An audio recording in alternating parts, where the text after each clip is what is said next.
not just saying that to flatter you. Truly, I have managed to fuck shit up in shockingly impressive ways and still be considered a fairly acceptable person.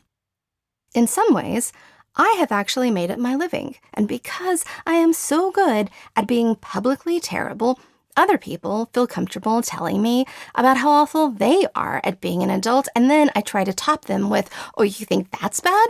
Let me tell you about the time that I tried to rescue a decapitated human head from my work." And then they're like, "No, hold my beer." And in the end, I end up with a new best friend because how could you not love a person who couldn't understand where those terrible farting noises were coming from on the bus, but then she realized that they were the noises of the dog toy in her purse that she was leaning on, and everyone looked at her, and so she ended up shaking a rubber foot at them while yelling, "I'm not farting, it's my dog's foot." Answer, you can't. You love them hard. It's weird because we often try to present our fake, shiny, happy selves to others and make sure that we're not wearing too obvious pajamas at the grocery store, but really, who wants to see that level of fraud? No one.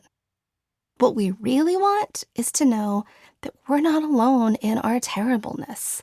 We want to appreciate the failure that makes us perfectly us and wonderfully relatable to every other person out there who was also pretending that they had their shit together and didn't just eat that onion ring that fell on the floor.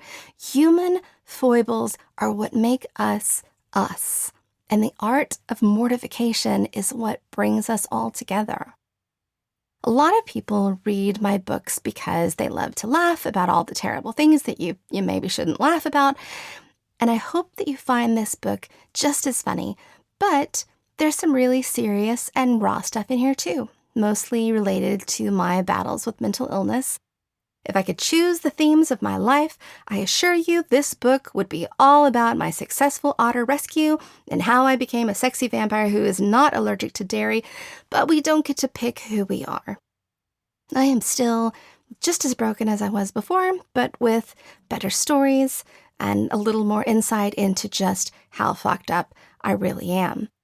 Even the title for this introduction comes from a conversation I had with a friend where we tried to win worst at adulting, and I pointed out that I could barely even be human and that at most I was just a full-grown mammal, and then I remembered that the thing that makes you a mammal is laying live young instead of eggs and lactating, but I couldn't even lactate properly. But then I remembered that men don't lay live young and they're still mammals, and I thought maybe I needed to consult a science book because I had fucked up the definition, or maybe it was just another situation where men just get a pass because of that whole "I own a penis" thing. And then my friend was like, "I don't think you're supposed to say that you lay live young." And I was like, I mean, yeah, poor phrasing on my part, but in my defense, I can't even mammal correctly. And she refused to accept that and insisted that I recognize my accomplishments. "You are Jenny Lawson, full-grown mammal," she said encouragingly and with confidence. And I said, "I think you just came up with my next book title." And she was like, "I think you could do better. But guess what? I can't, and now I feel bad again." But fuck that. Fuck feeling bad about eating floor onion rings. Fuck the shame that comes from wearing your clothes to bed so that you're technically never or always in your pajamas. Fuck the people that make you feel bad for glorifying the odd behavior and questionable decisions that make you who you are. Those things are perfectly acceptable. Be good. Be kind. Love each other. Fuck everything else. The only thing that matters is how you feel and how you've made others feel.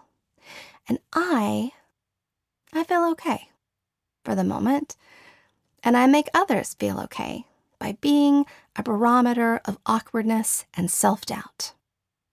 I am Jenny Lawson, full-grown mammal, and I am ready to begin. Chapter 1.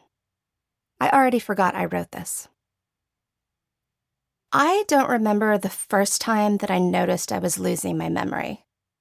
That sounds like a joke, but I only laughed when I read it again and realized how utterly ridiculous it sounds. Extreme.